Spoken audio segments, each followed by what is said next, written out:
Hello, top of the morning to you, and welcome to the sixth installment of British literature. Today we are going to be talking about Poor Children, aka Oliver Twist by Charles Dickens. So this is the first Victorian novel that we talked about. This is Charles Dickens. I personally do not like the guy, but that's up for you to decide. So, Oliver Twist. Story of a little boy who's a street urchin. He starts off in a poorhouse, escapes, becomes a robber, and at the end, spoiler alert, it turns out he had some rich family and he actually gains money and everything turns out okay. So the title is possibly misleading because Oliver is a catalyst, but he's not necessarily proactive in the novel. Loads of action happens around Oliver, not necessarily provoked by Oliver. But first of all, seeing as this is a Victorian novel, we have to talk about what a Victorian novel is characterized by. So, didactic function. This means we are writing a novel to teach someone about something, so we have a moral at the end. They're predominantly realist. This means that they focus on real-life situations and are plausible enough to have happened in real life.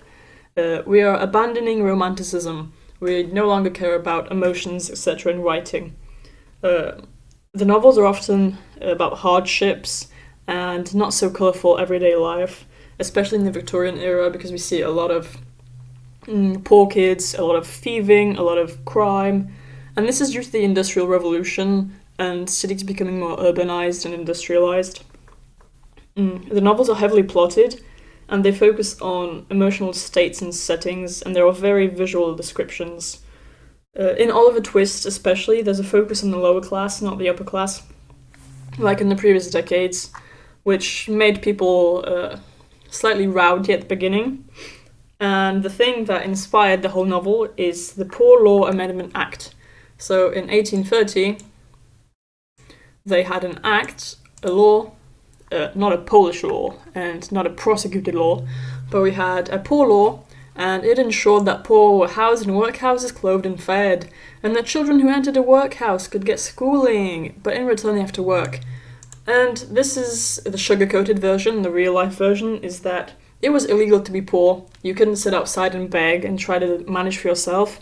If you were poor, you didn't have where to live, you're going into a poor house, you're getting gruel for breakfast, dinner and lunch and supper and everything, and you're working for 12 hours a day around. And it doesn't matter if you're a little child like Oliver or if you're grown up, they didn't care. You're going to be a free labour working force. So, the poorhouses had really hard hours for no income, and they were almost impossible to leave. The mother was responsible for her children and the sole carer. There were no expectations for the father. And so these situations were bad even for kids with mothers, because if your mum was poor, you're going to the poorhouse. But if you were an orphan, you were even more stigmatized, because orphans with unknown parents were treated like a spawn of the devil. They were worthless. And children were the biggest victim of this system, because you had two options. You're either going into a poorhouse, staying there for the rest of your life and dying young from being overworked in a factory, or you are going to resort to crime and become a street criminal and probably get captured or killed along the way. So you either endure abuse or you endure abuse. Those are your two options.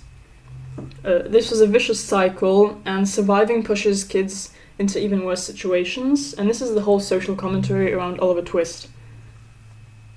We, however, need to remember that Dickens slightly hyperbolized this book to have a bigger effect and to teach more and be more didactic, because of course situations like this could happen, but the story was really delved into, and Oliver either went from being super poor to being super rich and no in between. Okay, on to the questions. Let's start off with number 3, because the first two I think I mentioned already, at least slightly. So some people express concern that Oliver Twist encouraged sympathy for the poor and for those committing a series of vice, so thievery and murder. How does Dickens comment on it? And I think the main idea here is that not only the poor people committed crimes, the poor people were forced to commit crimes, but even people who are well off did not fulfill their duties in good ways. For example, if we go to the character list, Here we have Mr. Bumble, this guy, really weird looking guy. And he was rich, he was the master of the poorhouse, and he took really bad care of the kids. And it's not because he was poor, it's not because he didn't have the means to, it's because he didn't want to. Also, we see Oliver's half-brother Monks. I'm not sure if I have him here. Yes, we do. So his half-brother Monks was also slightly well off, and he was keeping the truth about Oliver's inheritance a secret. So we can see that even people who do have the money do not have good intentions most of the time. Some critics have observed, question 4 by the way, that Oliver is a passive pawn, and good characters like Mr. Brownlow and Maylies pale in comparison to villains like Fagin and Bill Sikes. So what this means is that Dickens put a whole lot of attention on the bad guys, and the good guys were just sort of two-dimensional, sitting in the background and serving the purpose of just existing as good guys. We have two types of characters. We can have a round character or a flat character. So round characters are well developed, they're complex, they're both good and bad at times, whereas flat characters are stereotypical, they only have extreme good or extreme bad qualities. And here we mentioned Mary Sue and Gary Sue, so they are the best, they have no flaws and are perfect people, which is hard to sympathize with, and no one really likes these sorts of characters in books. And in Dickens's books, especially Oliver Twist, we can see the huge focus on the villains, which is why the good guys pale. And Oliver is a passive pawn because, as I said, most of the action revolves around him, not with him as the main protagonist in the center of it all. Next question. Dickens was chided for his anti-Semitic portrayal of Fagin. So we need to remember, Dickens was a product of his time. People were not really accepting and tolerant back when he lived during the Industrial Revolution in Victorian Britain. And he fails to show good representation by painting Fagin as a bad, evil Jew, which I think is something we know from loads of media from the time. And it's sad. It's hard to read Dickens for us now because we have a totally different social standpoint, and we understand that not every Jew wants to have money and not every Jew tortures children because it's obvious. Whereas Dickens sort of used this to hyperbolize the villain character more, and I believe he also said something along the lines of, I made him an evil Jew because I only know evil Jews. Yeah, it's here.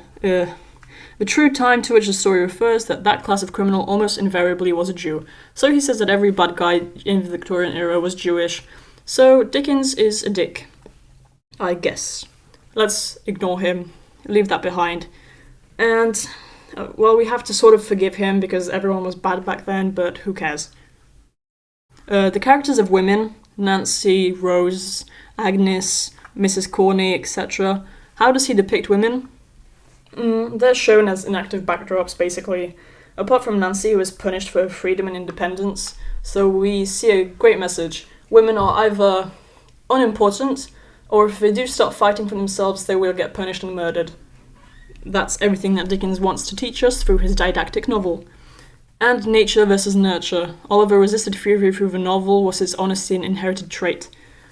So Victorians strongly believed that someone can be born good or evil. There's an idea of a birth lottery, so you already have predetermined possibilities from the moment you are born. It would be easy to expect Oliver to be sort of doomed from the beginning, seeing as he was an orphan with unknown heritage. However, he does fight this, which suggests that his honesty helped him through the time, but we can't say if it was inherited because we don't know much about his parents, and we do know that they weren't exactly the most ideal people. So I think that's everything for Oliver Twist.